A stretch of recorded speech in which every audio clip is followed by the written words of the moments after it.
Daniel Reed woke up before sunrise, his alarm buzzing faintly in the quiet of his small apartment. He stretched, rubbed his tired eyes, and looked at the photo of his late wife on the nightstand before forcing himself out of bed. Today was supposed to be a turning point, the day that could change everything for him and his 7-year-old daughter, Lily. He carefully ironed his one decent white shirt, patched at the elbow but crisp and clean, and laid out his tie, the only one he owned, while Lily sat at the kitchen table swinging her legs and eating cereal. She beamed at him with her gap-toothed smile and said, "You're going to do amazing today, Daddy." Her faith in him was the only thing keeping his doubts from swallowing him whole. The management position interview he was heading to could mean stability, a real salary, and the chance to give Lily the childhood she deserved. With a deep breath, Daniel walked her to school, kissed her forehead, and hurried to the bus stop, rehearsing his answers in his mind. But halfway there, fate intervened. On the side of the road, a sleek black sedan sat with its hood up, steam billowing into the morning air. Beside it stood a woman in a sharp navy blue suit, her heels clicking impatiently on the pavement as she made a frantic phone call. Daniel hesitated for a split second, his eyes darting to his watch. He was already cutting it close. He knew this was a moment of choice: keep walking and maybe secure the job that could change his future, or stop and help someone who clearly needed it. His conscience made the decision for him. With a sigh, he rolled up his sleeves and jogged over, offering a polite smile. The woman looked startled but relieved when he said, "Looks like your radiator hose slipped. I can fix it." Within minutes, Daniel had secured the loose hose with the small wrench he always carried, his hands smeared with grease, sweat dripping down his forehead. The woman tried to offer him money, but he shook his head. "Don't worry about it. I just hope your day gets better." Without waiting for thanks, he ran the rest of the way to his interview. By the time he arrived, panting and disheveled, the receptionist gave him a sympathetic look. "I'm sorry, sir, the interviews are over." His heart sank. In trying to do the right thing, he had lost his chance at the very future he had dreamed of. The next morning, Daniel forced himself out of bed with a heavy heart, trying to mask his disappointment so Lily wouldn't notice. He told her the interview hadn't worked out but assured her he would keep trying. After dropping her off at school, he hurried to his part-time job at a small diner on the edge of town, the kind of place where the smell of fried bacon lingered in the air and the same regulars came in every morning.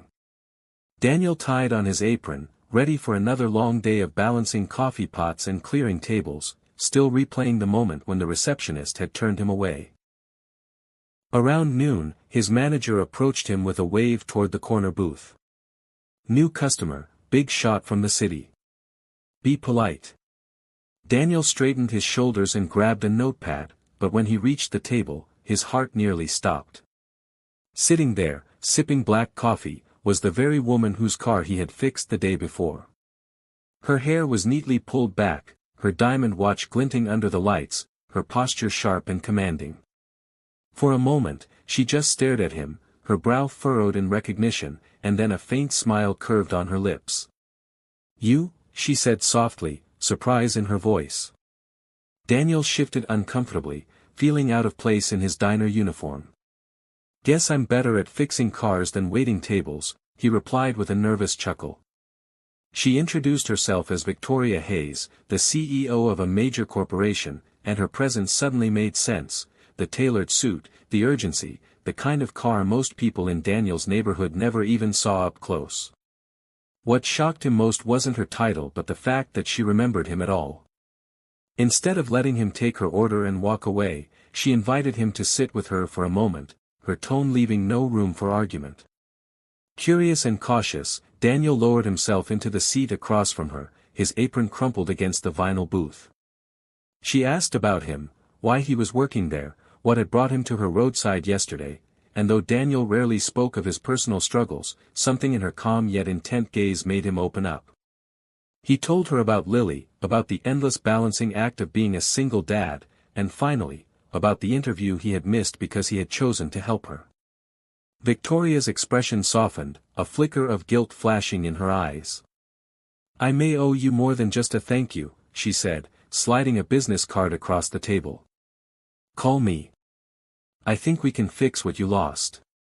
Daniel blinked at the card in his hand, unsure if this was fate offering him a second chance, or just another promise too good to be true. For nearly a week, Daniel kept Victoria Hayes' business card tucked inside his wallet, glancing at it every now and then as though it might suddenly vanish if he held it too tightly. He told himself she was just being polite, that powerful people like her didn't waste time on single dads struggling to make rent, but every time he looked at Lily's hopeful face, he wondered if he was being foolish for not calling. Finally, on a quiet Sunday evening after tucking her into bed, Daniel picked up the phone and dialed. To his surprise, Victoria answered almost immediately, her voice warm and composed. "I'm glad you called," she said, as if she had been waiting. 2 days later, Daniel found himself walking into the towering glass headquarters of Hayes Enterprises, feeling small beneath the high ceilings and polished marble floors. He had expected a polite meeting, maybe even a token job recommendation, but what happened next shook him. Victoria personally introduced him to her executive team, not as a stranger, but as a man of integrity who had chosen kindness over ambition. "Skills can be taught," she told them firmly, "but character cannot. And this man showed me both." Daniel, sitting stiffly in his worn suit, could hardly believe the words coming from her mouth. After a series of questions and discussions, the board extended him an offer, not just an entry-level position, but a role that allowed him to manage small projects and grow. It was more than he had dared to hope for.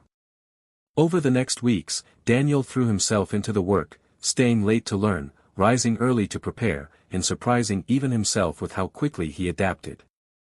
Victoria, true to her word, mentored him personally, offering advice and encouragement, sometimes even sharing glimpses of her own struggles climbing to the top. Outside the office, she began stopping by to visit Lily, bringing small gifts or joining them for simple dinners that felt oddly natural. For someone who lived in a world of luxury and power, she seemed to find comfort in the warmth of their little apartment, where laughter and sincerity filled the air. Slowly, Daniel began to realize that the woman whose car he had fixed wasn't just offering him a career lifeline, she was opening a door to a new kind of life, one he had never imagined was possible. Months passed, and Daniel's life transformed in ways he could hardly recognize. Gone were the endless nights of juggling odd jobs and the constant fear of not making rent. Instead, he now walked into Hayes Enterprises every morning with a sense of purpose, his confidence growing alongside his responsibilities. His colleagues, once skeptical of the newcomer with no polished resume, soon respected him for his work ethic and sincerity, and Victoria often watched from a distance, quietly proud of how far he had come. Yet beyond the professional changes, it was the personal ones that touched Daniel the most. Victoria had become more than just his mentor, she was a presence in Lily's life too. The little girl, who once asked why other children had 2 parents while she only had one, now ran into Victoria's arms with pure joy whenever she visited, as if she had always belonged in their small family. Daniel tried to ignore the feelings that stirred in his heart whenever he saw Victoria laughing with Lily in the kitchen or sitting on the floor helping with homework, but one evening, as they all shared a simple meal of spaghetti and garlic bread, the truth became impossible to deny. After Lily had gone to bed, Daniel turned to Victoria, his voice low but steady, and thanked her for everything she had done, not just for him, but for his daughter. She shook her head, her eyes glistening with an emotion he had never seen from her in the boardroom.